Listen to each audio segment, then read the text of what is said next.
Assalamualaikum warahmatullahi wabarakatuh.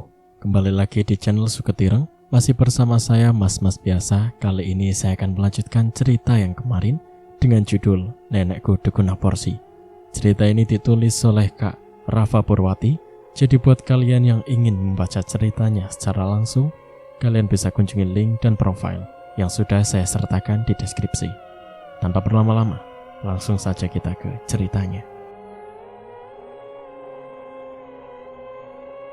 Fadil ingat pada cerita Nenek Rahayu yang menyatakan jika makhluk yang namanya tak boleh disebut takut dengan cincin jimat yang dulunya dikenakan di jari Ningrum. Sedangkan cincin tersebut sekarang melingkar di jari manisnya. Fadil bangkit dari duduknya dan melangkah cepat mendekati makhluk itu. Melihat kehadiran Fadil, makhluk itu melangkah mundur. Terlebih saat Fadil memajukan kepalan tangannya ke arah genderuwo itu. Hingga sosok menyeramkan itu dapat melihat dengan jelas cincin jimat yang tersemat di jari manis Fadil. "Pergi!" gertak Fadil. Fadil melangkah semakin maju hingga melewati pembatas yang melindungi mereka. Tapi makhluk itu nampak merasa takut dengan cincin yang tersemat di jari Fadil. Terbukti, makhluk itu terus melangkah mundur untuk menghindar. "Pergi!" Kali ini, nada suara Fadil meninggi. Tanpa banyak kata lagi, makhluk itu pun melesat cepat seperti bayangan hitam menjauh dan menghilang. "Alhamdulillahirrabbilalamin," ucap Fadil bernafas lega. Delisa terduduk bersimpuh di atas serumputan lembut yang tumbuh di tanah tanpa mereka singgah. "Del, kamu baik-baik saja?" tanya Albert merasa khawatir dengan Delisa yang hanya menundukkan kepalanya cukup dalam. "Delisa, kamu baik-baik saja?" Kali ini Fadil yang bertanya. Ia tak kalah cemas dengan Albert. Tubuh Delisa tiba-tiba bergetar dalam tangis, membuat kedua temannya semakin cemas. "Apa yang kamu rasakan? Cerita saja," lirik Fadil. "Aku rindu Naya, rindu Nandu. Aku mengkhawatirkan semua keluargaku. Bagaimana dengan nasib mereka?" Delisa bersuara tanpa menegakkan wajahnya. Sesungguhnya ia tak ingin terlihat rapuh. "Kita ambil wudhu lagi yuk. Ini sudah tengah malam. Kita lakukan sholat tahajud untuk memohon perlindungan dan ketenangan hati. Kita juga doakan mereka yang menjadi sandra widuri agar mereka tetap dalam lindungan Allah," ajak Fadil. Delisa mengangguk.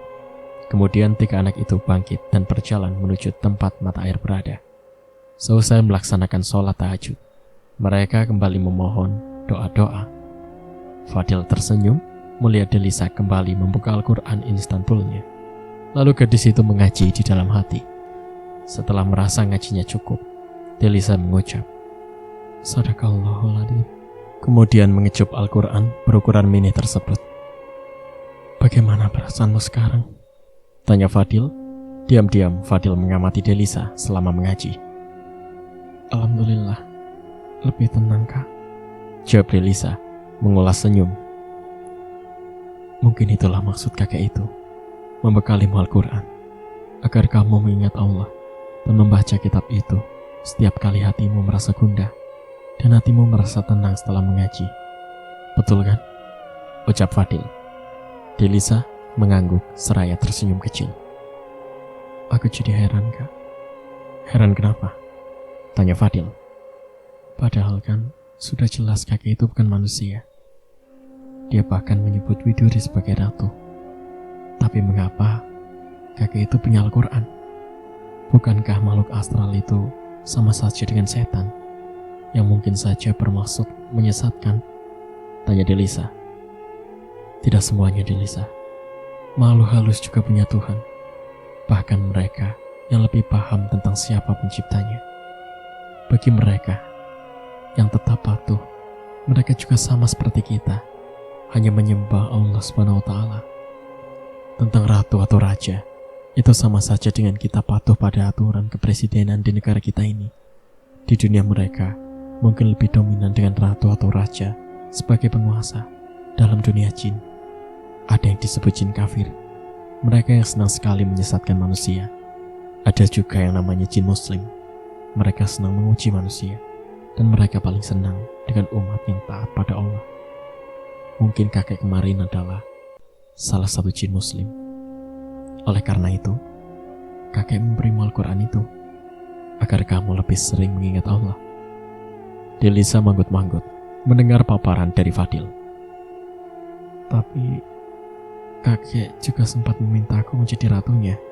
Bukankah itu sama saja menyesatkan? Tanya Delisa kemudian. Mungkin itu adalah cara si kakek untuk mengujimu. Buktinya setelah mendengar jawabanmu, kakek itu memberi kamu hadiah. Iya kan? Jawaban Fadil kali ini membuat Delisa tersenyum. Oh iya, aku juga merasa aneh sebenarnya sama tas ransel Mbak Parmo ini. Kok bisa ya? Ransel yang merupakan pemberian penyihir, tapi bisa mengeluarkan Al-Quran saat kita merogoh, dengan konsentrasi pada kitab suci yang kita maksud. Kali ini, Albert yang bertanya. Mungkin Mbak Parmo memang awalnya seorang dukun, tapi aku lihat akhir-akhir ini Mbak Parmo sholat. Seperti ketika beliau menginap di rumahku saat Dedek Mamet meninggal. Dalam waktu 3 hari beliau menginap. Mbak Parmo tak pernah meninggalkan sholat. Dan setahuku, Mbak Parmo tak lagi membuka praktek dukunnya setelah perjanjian tumbalnya kepada Widuri usai. Mungkinkah Mbak Parmo punya guru spiritual lain selain Widuri? Mungkinkah guru Mbak Parmo kali ini merupakan sosok yang berjalan di jalur yang benar, seorang kiai misalnya? Delisa memaparkan kesimpulannya yang ia sendiri masih kurang memahami dengan apa yang sebenarnya terjadi, terlebih karena Mbak Parmo meninggal sebelum menjelaskan asal-usul ransel tersebut sebelum meninggal.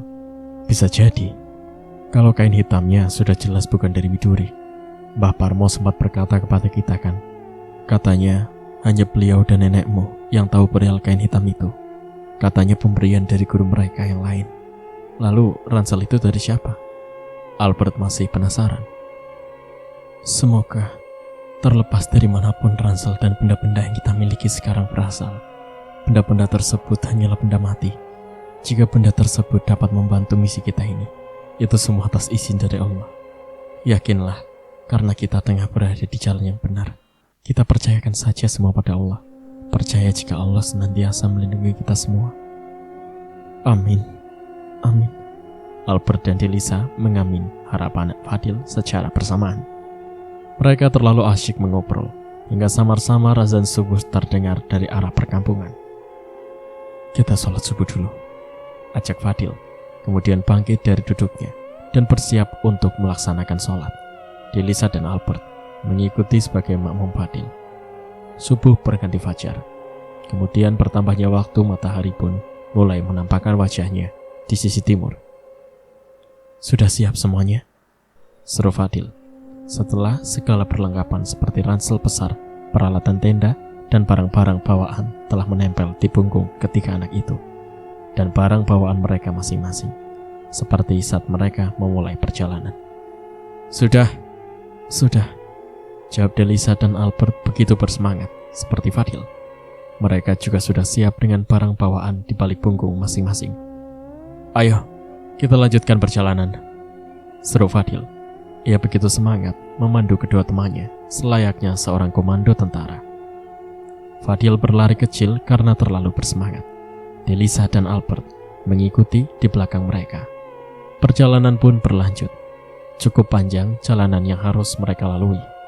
Mereka harus melewati jalan setapak kecil yang di sisi kanan dan kirinya terdapat jurang cukup dalam. Jurang itu memanjang hingga jarak tempuh sekitar 20 meter dari ujung jalan setapak tersebut.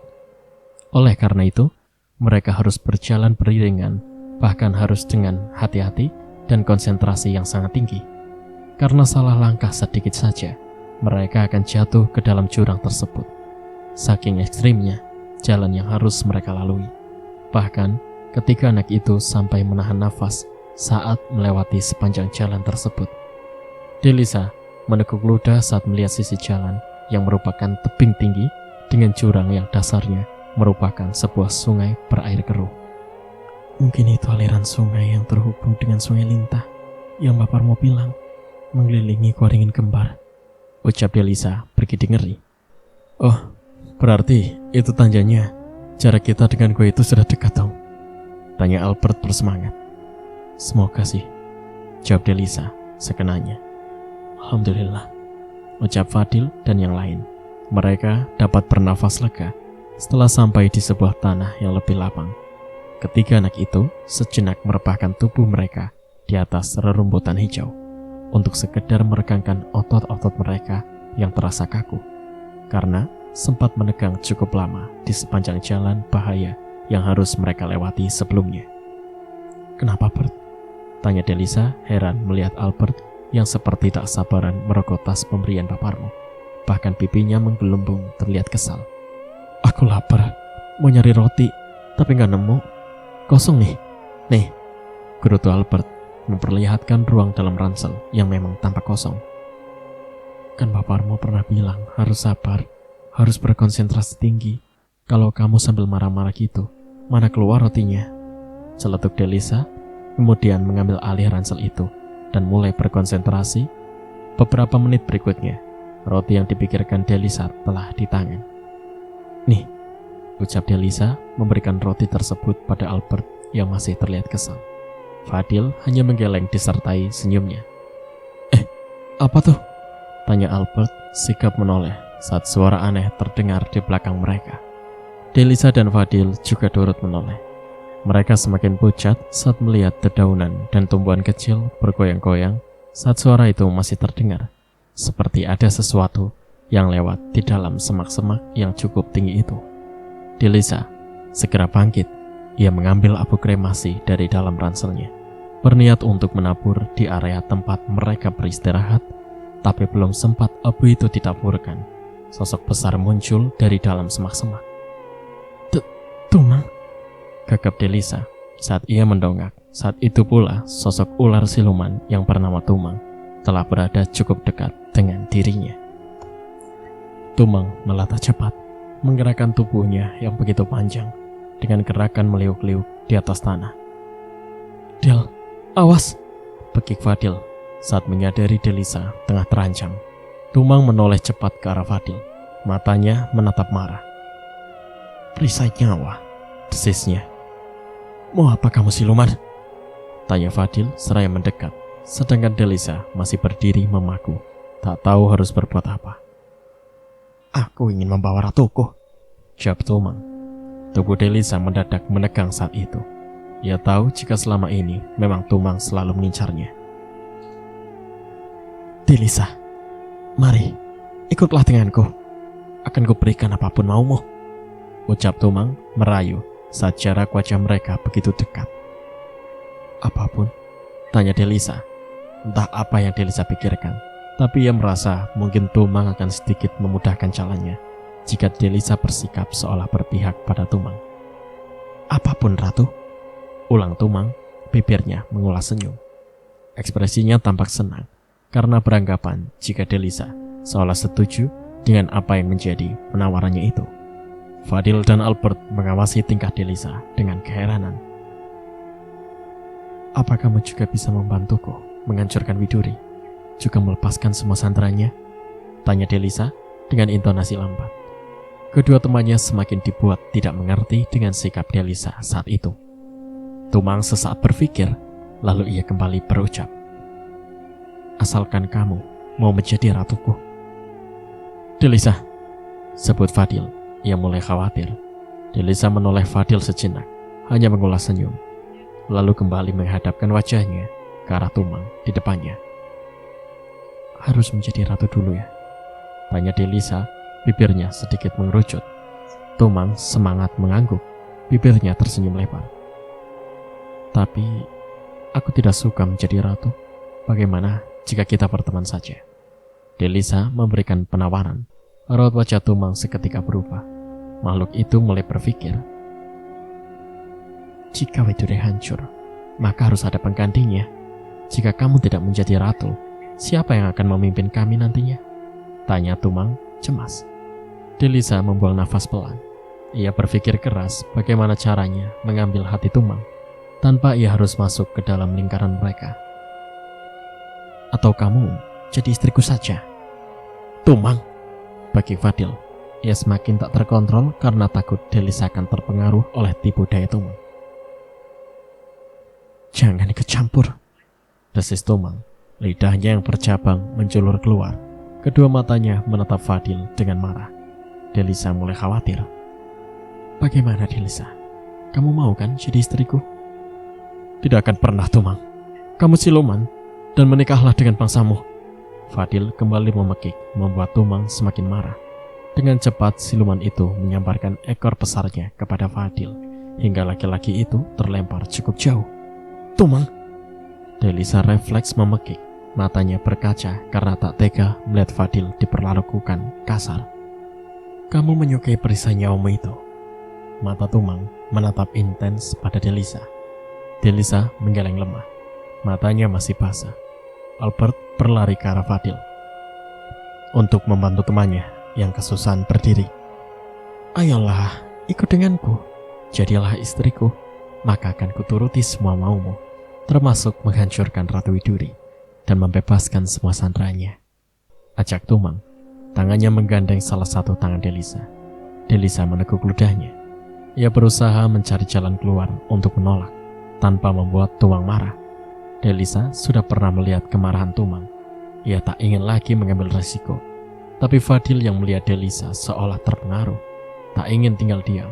Keduanya gegas bangkit dan menghampiri ular siluman itu. Lepaskan Delisa! Teriak Albert. Ia menunjukkan kalung jimat pemberian Tami. Tapi Tumang justru ketawa mengejek, lalu kembali menyambarkan ekor besarnya.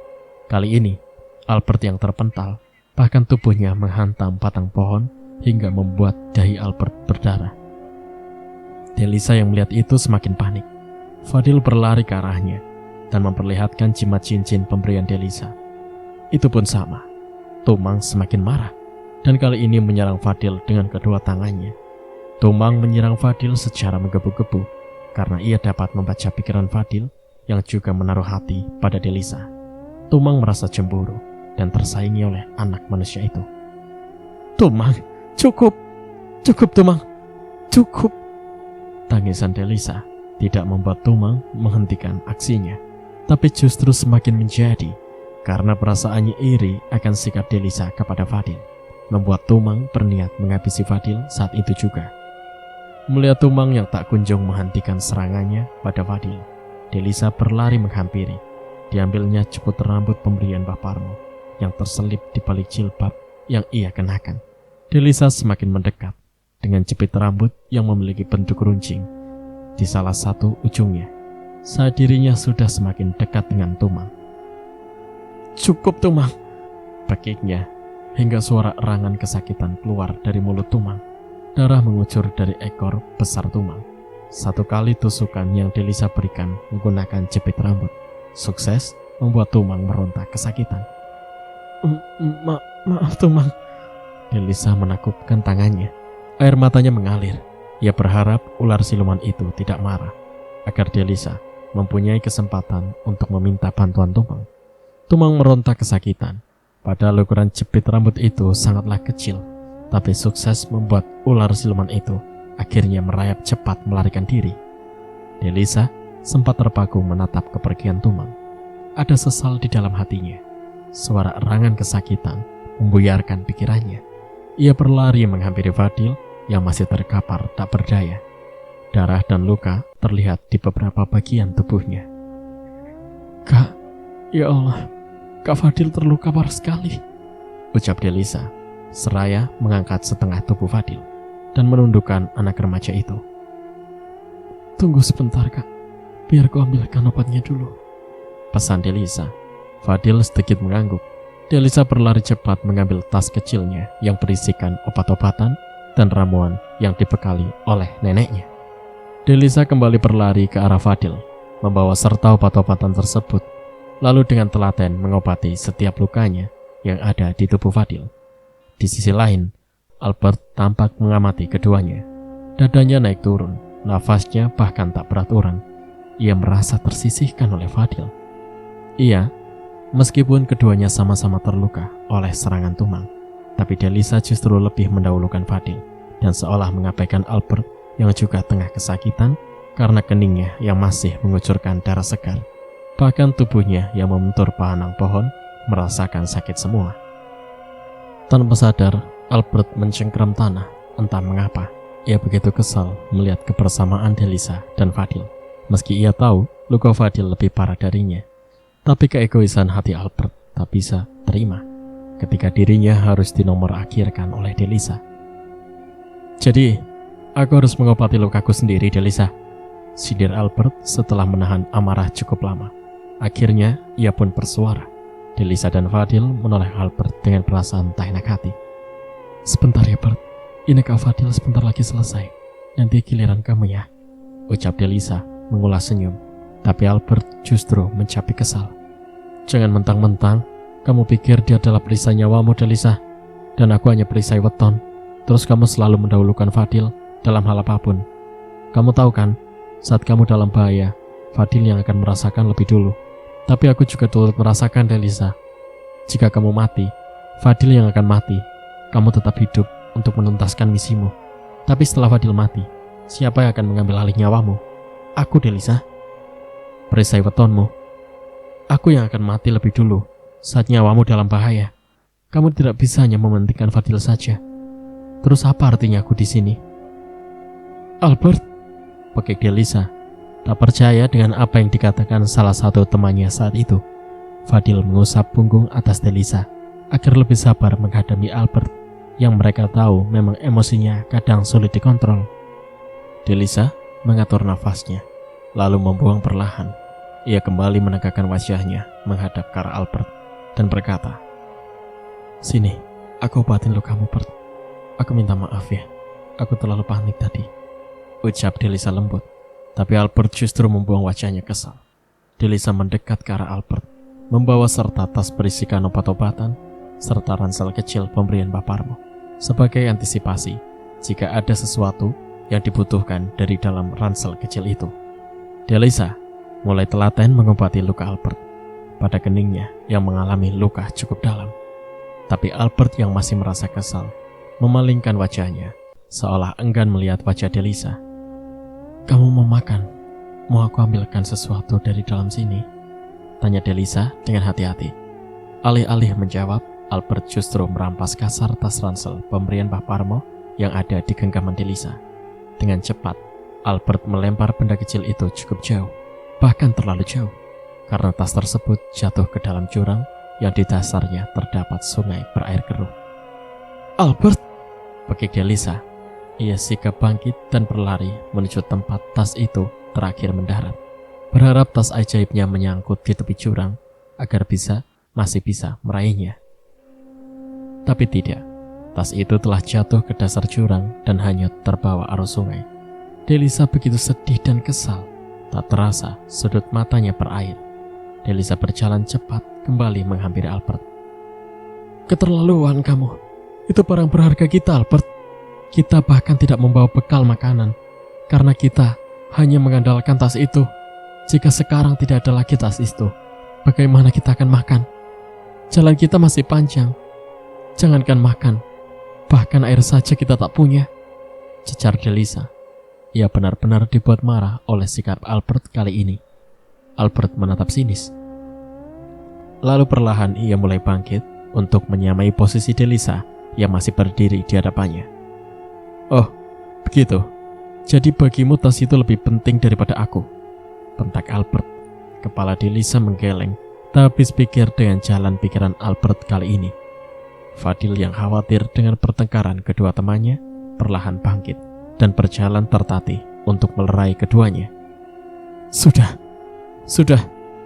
jangan bertengkar lagi. Lebih baik kita pikirkan saja jalan keluarnya.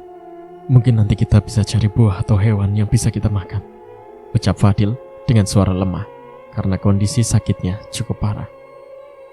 "Pak Ustadz mulai ceramah," letek Albert membuang wajahnya yang tersenyum sinis.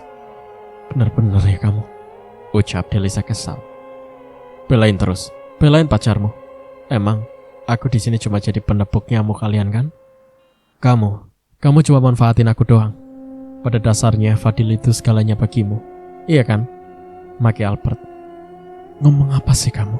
Ngelantur lama-lama, Bert. Kita itu di sini sama-sama sedang berjuang demi menyelamatkan banyak orang. Gak ada pacar-pacar ataupun cinta-cintaan di sini. Fokus saja ke niat utama. Susah banget sih, cecar Delisa, makin emosi dengan tuduhan Albert yang tidak masuk akal. Lagi-lagi Albert tersenyum sinis. Oh ya? Terus, kenapa kamu semarah itu kepadaku? Jika bukan karena kamu gak suka sama aku. Hah? Pekik Albert.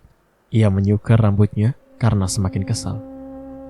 Bert, sabar. Kamu salah paham. Diam kamu. Kamu gak sadar masalah ini ada gara-gara kamu. Hah? Bentak Albert saat Fadil berusaha menengahi. Ya Allah, Bert, kamu sudah salah paham. Aku kesel sama kamu bukan karena Kak Fadil, tapi karena kamu sudah membuang barang yang bisa menolong kita dari kelaparan. Delisa menekankan. Hanya karena itu kan? Masalah makanan. Kalian takut kelaparan? Gampang. Aku akan bertanggung jawab. Tugas Albert. Delisa dan Fadil mengernyitkan dahi karena tak paham dengan maksud Albert kali ini. Mau kemana, Bert? Seru Delisa saat Albert mulai berjalan menjauh. Tanggung jawab, cari makan, biar kalian gak kelaparan, sanggahnya. Yang benar saja, Bert.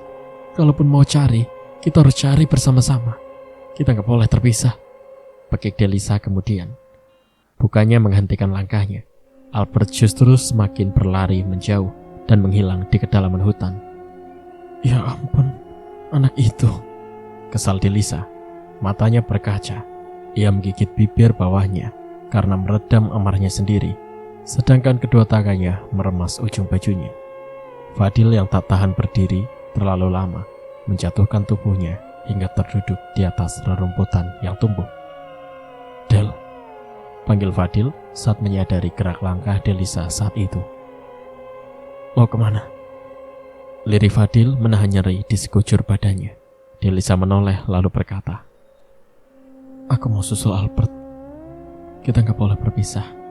Aku takut anak keras kepala itu kenapa-napa. Omel Delisa. Ia begitu kesal dengan Albert, tapi di sisi lain dia juga mencemaskan salah satu temannya itu.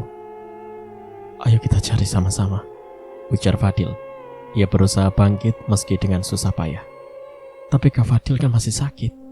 Lirik Delisa tak tega. Gak apa-apa, bisa kok. Nanti kalau kamu cari Albert sendirian, terus kamu nyasar, makin bercerai-berai gak karuan nanti kita. Jelas Fadil. Delisa pun sependapat dengan sikap. Ia berjalan ke arah Fadil, kemudian membantu Fadil untuk berdiri. Pakai ini Kak, ucap Delisa menyodorkan sepadang kayu agar bisa digunakan Fadil sebagai penyangga tubuhnya yang masih kesulitan berjalan. Terima kasih, ucap Fadil mengulas senyum, seraya menerima kayu yang memiliki sedikit cabang di bagian atasnya, sehingga cabang tersebut bisa menopang salah satu ketiak Fadil untuk kemudian dapat membantunya berjalan. Albert! Albert! Delisa dan Fadil memekik, memanggil nama Albert seraya mencari salah satu temannya. Memasuki kedalaman hutan belantara yang ditumbuhi ribuan pohon rimbun serta semak belukar. Fadil dan Delisa terus mencari dan memanggil, tapi tak ada tanda-tanda sosok Albert ada di sana. Aduh, kemana anak itu? Lirik Delisa seraya mengusap peluh di dahinya. Keduanya telah begitu jauh berjalan, tapi sosok Albert tak kunjung mereka temukan.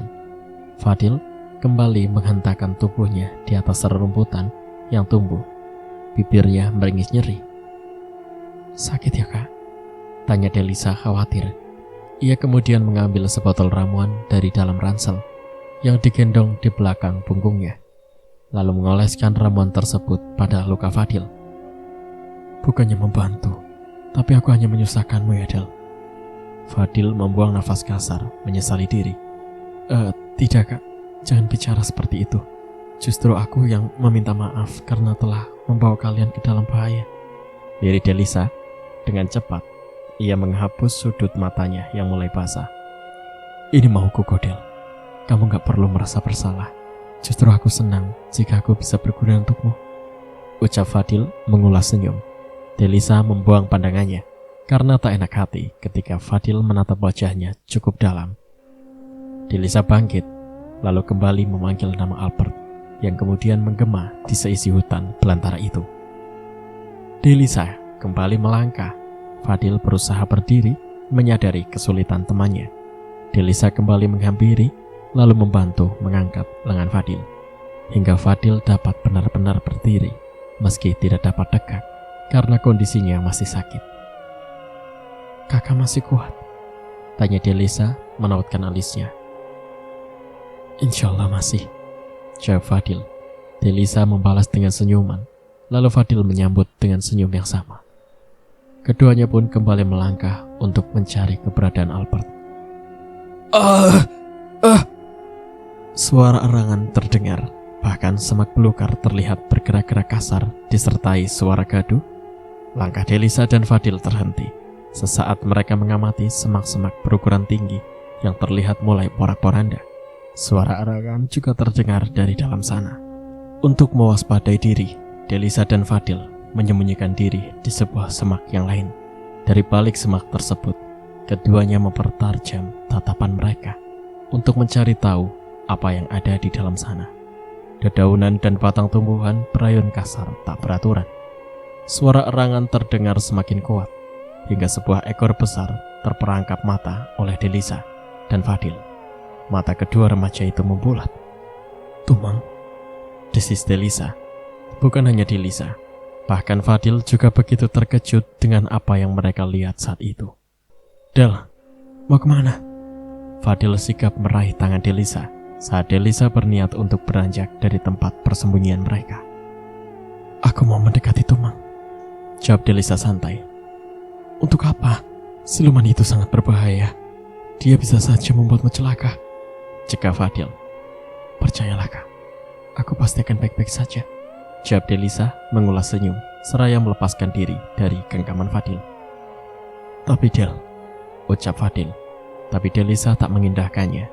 Gadis itu berjalan semakin mendekati Tumang. Fadil semakin gelisah. Ia merasa tak tenang jika hanya mengawasi saja apa yang akan dilakukan oleh Delisa. Akhirnya Fadil pun terpaksa keluar dari tempat persembunyiannya dan beranjak mengikuti langkah Delisa. "Tumang," panggil Delisa. Tumang belum menjawab. Ular siluman itu masih terus-menerus mengerang. Ia terlihat begitu kesakitan. "Maaf, bisa aku bantu?" tanya Delisa kemudian. Singkirkan benda kecil itu dari ekorku," pekik Tumang. Masih disertai erangan. Ia terlihat begitu kesakitan. Bahkan tubuhnya pun tak hentinya meronta, hingga pohon-pohon kecil bertumbangan terkena sabetan tubuh ular yang berukuran besar itu. Delisa mengamati benda kecil yang masih tertancap di pucuk ekor Tumang. Benda itu tak lain adalah jepit rambut miliknya yang ia tusukkan pada Tumang. Tapi belum sempat ia cabut kembali, Tumang sudah lebih dulu melarikan diri. Tenang Tumang, aku pasti akan membantumu. Kamu diamlah, aku tak bisa mencabut benda itu jika kamu masih tetap meronta seperti ini," ucap Delisa dengan sangat hati-hati. Fadil masih mengawasi mereka. Dengan perasaan cemas mendengar ucapan Delisa, Tumang pun perlahan menghentikan gerakan tubuhnya yang awalnya meronta. "Tenang," Delisa kembali berucap lirih. Kedua tangannya melayang ke depan. Tumang melingkarkan tubuhnya dan meringkuk lemah, membiarkan Delisa berusaha mencabut benda kecil yang begitu menyiksa dirinya. "Bismillah," ucap Delisa. Ia berusaha mencabut jepit di ekor ular Tumang, tapi benda kecil itu tertancap cukup dalam, hingga Delisa cukup kesulitan dibuatnya. Tumang kembali mengerang kesakitan. "Alhamdulillah," ucap Delisa saat jepit rambut sudah berhasil ia lepaskan dari ekor besar Tumang. Tapi darah dari ekor ular itu semakin mengalir deras. Delisa mengambil ramuan dari dalam tas ranselnya, lalu mengoleskan pada ekor Tumang yang terluka. Tumang pun semakin tenang.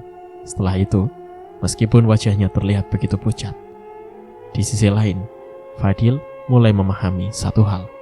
Dari 3 jimat yang mereka miliki, tidak serta-merta membuat semua makhluk astral takut, melainkan masing-masing benda itu dapat menaklukkan makhluk tertentu.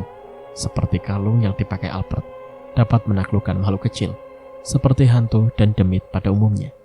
Cincin hitam dari Delisa yang kini dikenakan Fadil dapat menaklukkan makhluk yang namanya tak boleh disebut, tapi tidak membuat Tumang takut, karena Tumang takut dengan jimat jepit rambut yang dikenakan Delisa. "Maafkan aku, Tumang," lirih Delisa. Gadis itu benar-benar merasa bersalah pada Tumang. Fadil masih intens mengawasi mereka. Dari jarak yang cukup dekat, ia masih tetap waspada jika seandainya Tumang tiba-tiba menyerang Delisa. Alih-alih menjawab perkataan Delisa, Tumang justru mulai bergerak lambat, lalu merayap menjauh dari hadapan Fadil dan Delisa. Delisa tak bisa berbuat apapun selain mengawasi kepergian siluman ular itu. "Sudah, yuk kita kembali saja ke titik kita berpisah dengan Albert tadi. Takutnya Albert sudah kembali dan dia akan kebingungan jika kita tidak ada di sana," ajak Fadil. Delisa mengangguk lesu. Di sisi lain, Albert melangkah penuh semangat, menerjang semak belukar yang tak jarang menghalangi langkahnya. "Untung aku pandai memanjat pohon, jadi aku berhasil dapat makanan. Aku yakin Delisa pasti senang dengan mangga yang masih segar ini," gumam Albert bersemangat, berjalan cepat karena tak sabar menemui kedua temannya, membawa serta beberapa buah mangga yang ia bungkus dengan kaos yang ia kenakan. Hari sudah menjelang malam. Langit pun telah berubah warna menjadi abu-abu. Albert semakin mempercepat langkahnya karena khawatir jika kedua temannya sudah sangat kelaparan. Tiba-tiba langkah Albert tercekat. Ia berdiri memaku mengawasi apa yang ada di depan matanya. Dadanya naik turun, nafasnya tak beraturan. Butiran mangga yang ia bawa pun berjatuhan dan berserak di atas tanah. Kedua tangan Albert mengepal kuat. "Keterlaluan," gerutunya. Matanya memerah karena tak menyangka dengan sikap kedua temannya saat itu. Keterlaluan kan mereka itu. Salah satu temannya pergi, bukannya mencari, malah mereka bermesra-mesraan di sana. Goda sesosok hantu wanita cantik berambut panjang yang tiba-tiba kepalanya berayun dari dahan pohon, tepat di dekat telinga Albert. "Wah, mereka benar-benar tidak menghargai kerja kerasmu ya," ucap hantu wanita yang lain. Sosoknya sama cantiknya, tapi punggungnya tampak berlubang dan dipenuhi belatung. "Bunuh saja laki-laki itu, dia hanya akan menghalangi jalanmu." Kali ini suaranya lebih berat, terdengar dari sosok laki-laki berambut gimbal berwajah seram, dengan sepasang taring di kedua sisi mulutnya. Seluruh tubuhnya berwarna hijau. Sosok itu hanya mengenakan kain kecil yang melingkar di area intimnya, seperti celana sobek-sobek, sedangkan area tubuhnya yang lain dibiarkan terbuka. Mendengar hasutan demi hasutan dari beberapa makhluk astral yang tiba-tiba bertatangan, Albert semakin dibuat kesal, terlebih saat melihat pemandangan di depannya. Albert bahkan tak menyangka saat kedua matanya menyaksikan sendiri bagaimana Delisa dan Fadil tengah tertawa ria, bernyanyi-nyanyi, berpelukan di tengah dinginnya malam. Tentu saja Albert merasa tak dihargai, padahal hati kecilnya berharap kedua temannya itu merasa sedih setelah kepergiannya. Tapi tidak, yang Albert lihat saat itu justru sebaliknya. Albert berbalik arah dan kembali memasuki hutan, mengurungkan niatnya untuk kembali berbaur dengan kedua temannya. Dengan hati kecewa dan amarah yang ia luapkan pada ranting dan semak-semak yang ia tebas kasar menggunakan pisau kecil di tangannya. "Terlaluan," pekik Albert sembari berlari dan terus berlari. Makhluk-makhluk yang sempat mempengaruhi Albert tertawa terkikik dan menghilang, begitu juga dengan sosok yang menyerupai Fadil dan Delisa. Kedua sosok yang awalnya beradegan mesra pun melepas tawa mereka sebelum akhirnya menghilang. Di sisi lain, "Kak, kita cari Albert lagi yuk. Aku khawatir udah malam gini tapi ia belum juga kembali," ajak Delisa. Ia tak mampu membendung air matanya. "Kak," ucap Delisa lagi, tapi tubuh Fadil terlalu sakit untuk merespon ajakan Delisa. Ia hanya meringis dalam baringnya di dalam tenda.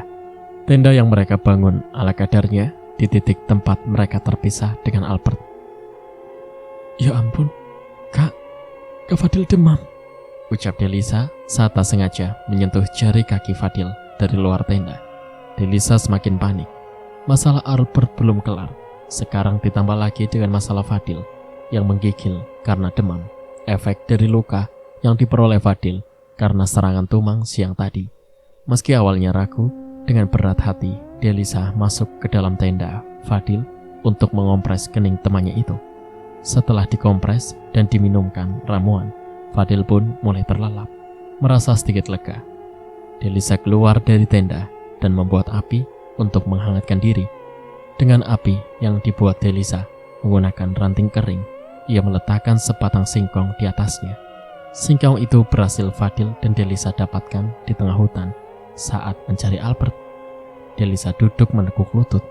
Kepalanya bertumbuh pada kedua siku yang ia tumpuk di atas lututnya. Tubuhnya bergetar. Gadis itu tengah menyembunyikan tangisnya di tengah pekatnya malam. Mama, Delisa gak kuat. Ma, Delisa gak sanggup lanjutkan ini semua, batin Delisa. Lagi-lagi, ia menyalahkan dirinya atas apa yang telah terjadi, termasuk tentang apa yang menimpa Fadil dan Albert saat ini. Albert duduk memeluk lututnya di bawah pohon.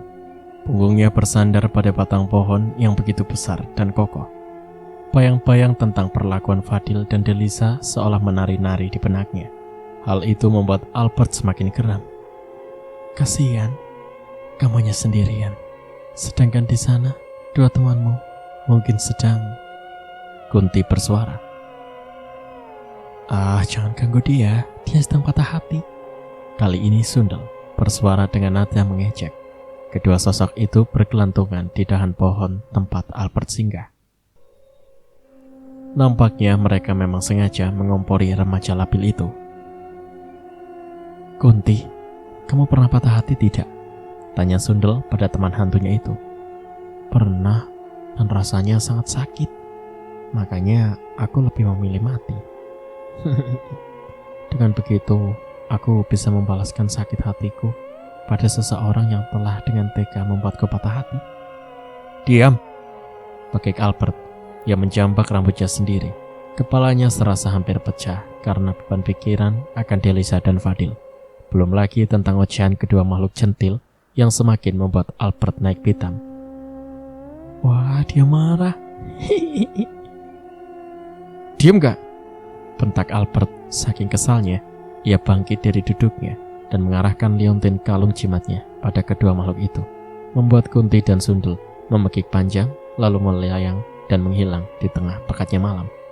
Albert kembali menjambak rambutnya dan menghentakkan bobot tubuhnya di tempat semula. Apa yang kamu lakukan di sini? Tanya sosok wanita yang lain dengan nada bicara yang lembut. Albert menoleh ke arah wanita tersebut. Wanita yang duduk di atas batang pohon tumbang. Wanita berhijab dengan gaun putih, menjuntai hingga menutupi mata kaki. Sosok itu tersenyum lembut ke arah Albert. Pergi, atau aku juga akan membakarmu dengan kalung jimatku. Gumam Albert malas. Ia sudah terlalu lelah berurusan dengan hantu-hantu yang mengikuti dan mengganggunya dari tadi.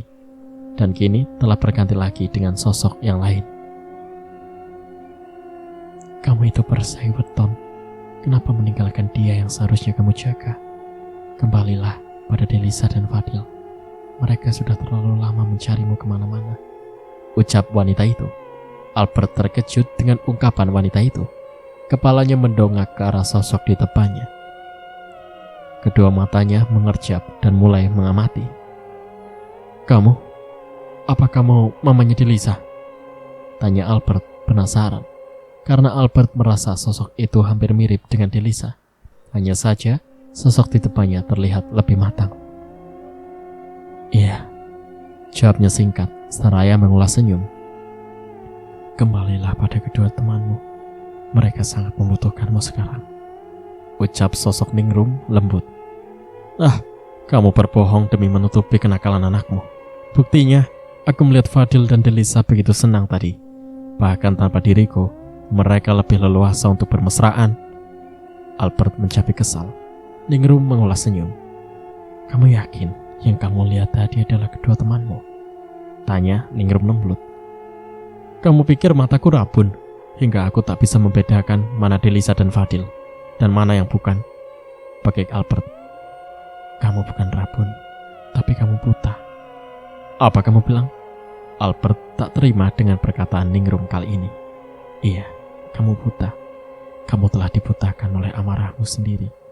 Kamu lihat di sana, ucap Ningrum menunjuk ke arah di mana suatu titik memperlihatkan Delisa tengah tertawa riang dengan Fadil. Albert mengerjapkan mata. Ia belum paham dengan apa yang akan ditunjukkan Ningrum kepadanya. Dan kamu lihat, di sana juga ada Delisa. Di sana juga, dan di sana juga. Albert semakin bingung saat sosok Delisa dan Fadil ada di mana-mana. Ada yang memperlihatkan Delisa dan Fadil tengah bersenang-senang, dan ada pula yang menggambarkan jika Delisa dan Fadil tengah bersedih dan memerlukan bantuan. Di titik itu Albert merasa terenyuh, terlebih saat melihat sosok Delisa tengah menangis di depan api seorang diri yang juga diperlihatkan oleh Ningrum. Kenapa kamu mudah sekali terpengaruh? Bukankah Maparmo telah memberi peringatan jika jalan yang akan kalian lalui menuju Guaringin Kembar tidaklah mudah? Bukan hanya medan jalan yang sulit, tapi juga godaan dan gangguan di sepanjang perjalanan yang harus kalian lalui. Mereka sengaja memberi gangguan tipu daya pada kalian untuk menghambat atau bahkan mengagalkan usaha kalian. Jika kamu mudah terpengaruh dan terperdaya seperti ini, sama saja kamu tengah memberikan kemenangan bagi mereka. Dan kamu tahu apa artinya itu? Artinya kalian telah kalah. Jika kamu memang peduli pada anakku, seharusnya kamu tidak akan menyerah semudah ini. Kamu tahu apa yang harus dihadapi Delisa jika usaha kalian sampai gagal. Albert menggeleng pelan, tapi ia menunggu jawaban karena ingin tahu. Jika Bu Widuri tidak berhasil kalian dapatkan, maka Delisa tak dapat melarungnya. Jika anakku tidak melarung apu tersebut, maka Widuri tetap berkuasa, dan tumbal nenek harus tetap berlanjut. Bahkan mungkin harus bertambah sebagai penebus pengkhianatan yang telah dilakukan nenek. Dan kamu tahu apa yang harus dialami Delisa? Albert kembali menggeleng. Setelah usia Delisa menginjak 17 tahun, dia harus merelakan dirinya menjadi milik Widuri. Dalam artian, Delisa harus rela dikremasi hidup-hidup karena anakku itu memiliki darah campuran. Widuri tidak suka dengan gadis yang memiliki darah campuran karena dianggap sebagai penghalang kekuasaan Widuri. Widuri juga takut gadis yang memiliki darah campuran akan mengambil alih tatanya sebagai ratu lembut. Itulah sebabnya kalian harus segera bertindak. Bantu Delisa menyelesaikan misinya. Antar dan kawal Delisa sampai ia berhasil mengambil apu Widuri dan melarungnya di laut. Dengan begitu, Widuri akan musnah beserta segala perjanjian tumbalnya. Bukan hanya perjanjian pada ibuku saja yang terbebas, tapi juga perjanjian Widuri pada abdinya yang lain. Dengan begitu, kalian telah menyelamatkan banyak nyawa, ucap Ningrum. Bibirnya mengulas senyum sebelum akhirnya sosoknya menghilang. Albert masih terperangah di tempatnya duduk. Kini dirinya mulai memikirkan kata-kata yang diucapkan Ningrum kepadanya. Setelah mendengarkan rentetan nasihat dari Ningrum, Albert pun mulai berpikir jernih. Ia merasa jika yang dikatakan oleh mendiang ibu dari temannya itu memang benar adanya. Masalah yang ada terjadi karena Albert tidak bisa mengontrol emosinya dan lebih mengikuti hawa nafsunya. Oleh sebab itu, makhluk-makhluk astral yang juga merupakan bagian dari antek-antek Widuri menganggap Albert sebagai sasaran empuk yang mudah digoda dan dipengaruhi dengan tipu daya mereka. Albert beristighfar. Ia mulai bangkit dan berlalu dari tempatnya merenung. Albert berjalan menyusuri arah yang ia yakini menuju tempat di mana terakhir kali ia berpisah dengan kedua temannya. Albert menyibak sebuah dahan pohon yang dipenuhi dedaunan segar. Senyum getirnya terlihat saat tatapan menemukan sosok Delisa, seperti yang tergambar dari apa yang ditunjukkan oleh Ningrum. Delisa tengah duduk memeluk lutut. Kedua sikunya menyembunyikan wajahnya, sedangkan bahunya terlihat bergetar karena tangis yang coba ia sembunyikan dari pekatnya malam. Delisa hanya sendiri, hanya nyala api kecil di depannya yang menemani, sebatang singkong yang mulai gosong di atas nyala api pun, seolah terlupakan oleh gadis muda yang terlihat tengah begitu sedih. Albert perlahan melangkahkan kakinya mendekat. Kali ini, Albert merasa tidak enak hati setelah menyadari semua terjadi karena kesalahannya. Albert menyesal karena telah membuat Delisa menangis. "Del," lirik Albert saat ia telah duduk di sebelah Delisa. Delisa sontak mengangkat kepalanya saat mendengar suara yang tak asing baginya. Begitu melihat wajah Albert tak berada di sisinya. Bukan sambutan atau pelukan, tapi suara tangisnya justru semakin kencang. Tak ada yang bisa Delisa katakan. Ia hanya ingin menangis. Hatinya begitu sesak hingga tangisnya tak bisa terbendung lagi. Albert yang untuk pertama kalinya melihat Delisa menangis begitu kencang pun mengernyitkan dahinya heran. Kamu kenapa? Kenapa nangis gini sih?" tanya Albert. Ia makin panik dengan sikap temannya yang tidak seperti biasanya. Albert takut jika Delisa tidak baik-baik saja atau bahkan mungkin mengalami kesurupan. "Del, kamu baik-baik saja kan? Kamu kenapa?" Albert menggoyang kedua pundak Delisa saking paniknya. "Pikir saja sendiri." Sungguh Delisa. Bibirnya mencepik kesal dan kembali melanjutkan tangisnya. Sampai-sampai Fadil yang tengah sakit di dalam tenda terbangun, ingin mencari tahu apa yang terjadi di luar tenda. Tapi tubuhnya masih terasa berat karena sakitnya. Sedangkan Albert hanya tersenyum menggoda Delisa. Setelah ia tahu Delisa tidak sedang kesurupan, melainkan hanya sedang ingin meluapkan emosinya saja. "Sudah, jangan nangis, singkongmu kosong tuh," celetuk Albert. Ia berusaha menghibur temannya. Delisa menghapus kedua matanya.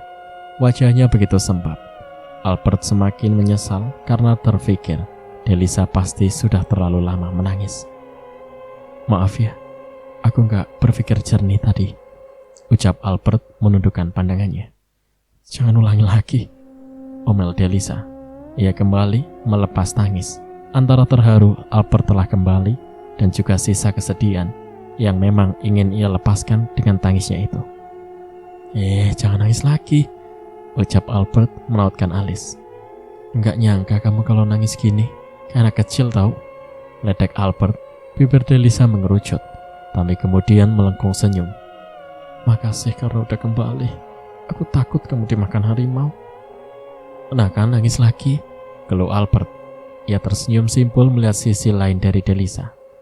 Terlepas dari Delisa, yang diharuskan kuat akan masalah dan perjuangan yang harus ia hadapi, Delisa tetaplah gadis berumur 15 tahun yang perlu menangis lepas untuk menghempaskan perasaan yang begitu menekan hatinya. "Fadil di mana?" tanya Albert kemudian. Ia celingukan mencari. "Kak Fadil sakit. Karena kamu sudah di sini, tolong bantu Kak Fadil obati lukanya ya. Tapi itu kalau kamu gak keberatan," lirik Delisa, masih menghapus air matanya yang seolah belum mau berhenti mengalir karena terlalu lama menangis. Albert terdiam dan berpikir sejenak, lalu bangkit dari duduknya dan menghampiri Fadil di dalam tenda.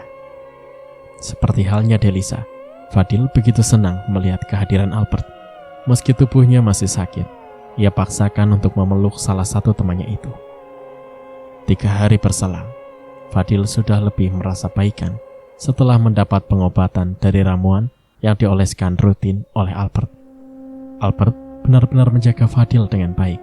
Bahkan Fadil pun sudah bisa berjalan tanpa tongkat, meski langkahnya masih lemah. "Hari ini kita lanjutkan perjalanannya," ucap Fadil saat 3 sahabat itu tengah menikmati singkong bakar sebagai santapan sarapan mereka. "Tapi Kak Fadil kan masih sakit," Delisa menautkan alis. "Sudah sembuh kok. Kita pelan-pelan saja jalannya. Kita sudah terlalu lama diam di sini. Maaf ya, karena aku sakit, jadi menghambat perjalanan kita," lirik Fadil menundukkan kepala. "Jangan bilang begitulah Kak. Yang menimpa bukan musibah. Kita tunggu Kak Fadil sembuh dulu, baru lanjutin jalannya," ucap Delisa. "Gak apa-apa, aku kuat kok. Nanti kita lanjut jalan aja." Fadil tetap kukuh. "Iya Del, aku rasa yang dikatakan Fadil itu benar. Kita lanjutkan perjalanan pelan-pelan. agar kita semakin dekat dengan tujuan kita. Bukankah lebih cepat kita mendapatkan abunya? Itu lebih baik, saud Albert. Delisa hanya mampu membuang nafas kasar, pasrah. Setelah ketiganya berunding, akhirnya mereka memutuskan untuk melanjutkan perjalanan mereka. Fadil berjalan pelan saat merasa lelah. Mereka akan beristirahat agar sakit Fadil tidak bertambah parah. Setelah cukup jauh menyusuri kedalaman hutan, mereka dibuat terperangah dengan apa yang ada di depan mereka. "Ini serius kita harus lewat sini?" tanya Albert. Mulutnya terbuka, tak menyangka dengan jalan menanjak yang ada di depan mata mereka. "Masya Allah, jika jalannya sedekat dan sesempit ini, apa kita bisa selamat sampai di puncak sana?" ucap Delisa. Ia juga mendongak, menatap cemas jalan menanjak yang kemiringannya bahkan hampir mendekati tegak.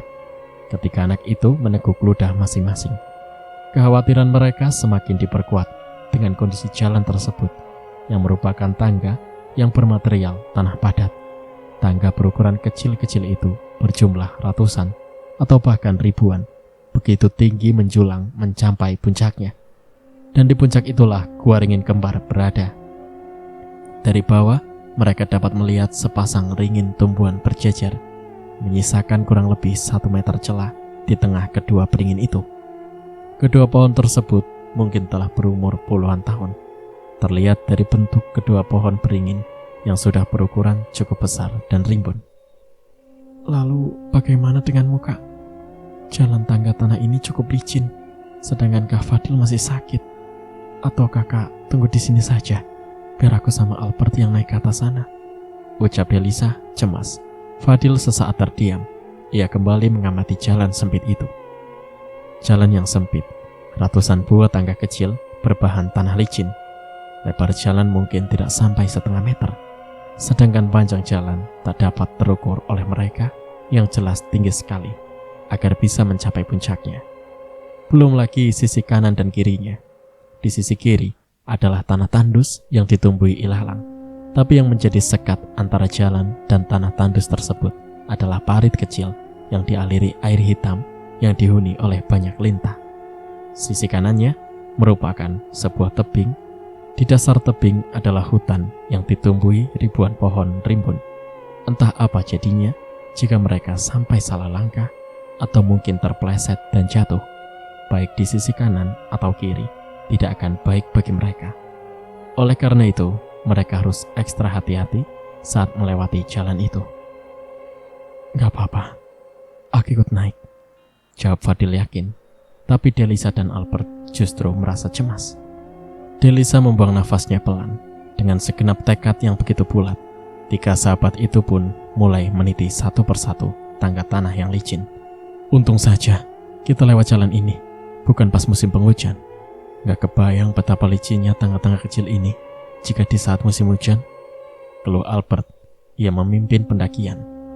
Mereka bertiga meniti satu persatu tangga tanah yang ditumbuhi lumut hijau itu dengan sangat hati-hati, karena lumut itulah yang semakin menambahkan rasa licin pada permukaan tanah. Ketika kaki-kaki ketiga remaja itu berpijak meniti satu persatu anak tangga tanah tersebut. "Istirahat dulu kita, Kak," ucap Delisa saat dirinya yang saat itu berjalan di barisan tengah, menoleh Fadil yang terlihat kecapean dan tampak kesulitan. Padahal pendakian mereka belum mencapai setengah jalan. Mungkin karena kondisi Fadil yang masih sakit, dan itu membuat tubuh Fadil menjadi cepat merasa lelah. "Iya, kita sering-sering istirahat juga gak apa-apa. Hitung-hitung kumpulin tenaga kita buat nanti lanjut mendaki sampai puncak," ucap Albert. Kemudian menghentakkan bokongnya dengan sangat hati-hati pada anak tangga tempat kakinya berpijak. Fadil mengangguk lemah, kemudian turut duduk di anak tangga yang lain. Begitu pula Delisa.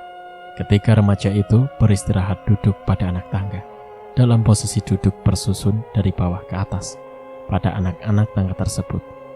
"Minum ramuan dulu, Kak, biar cepat sembuh," ucap Delisa memberikan ramuan pemberian neneknya agar Fadil segera meminum obat cair yang bertempat di dalam botol kaca berukuran sedang. Fadil menerima obat itu, mengucap terima kasih, lalu meminumnya. Delisa mengangguk Kemudian kedua matanya memejam. Cerita pun bersambung. Nantikan kelanjutan ceritanya di part berikutnya. Terima kasih. Wassalamualaikum warahmatullahi wabarakatuh.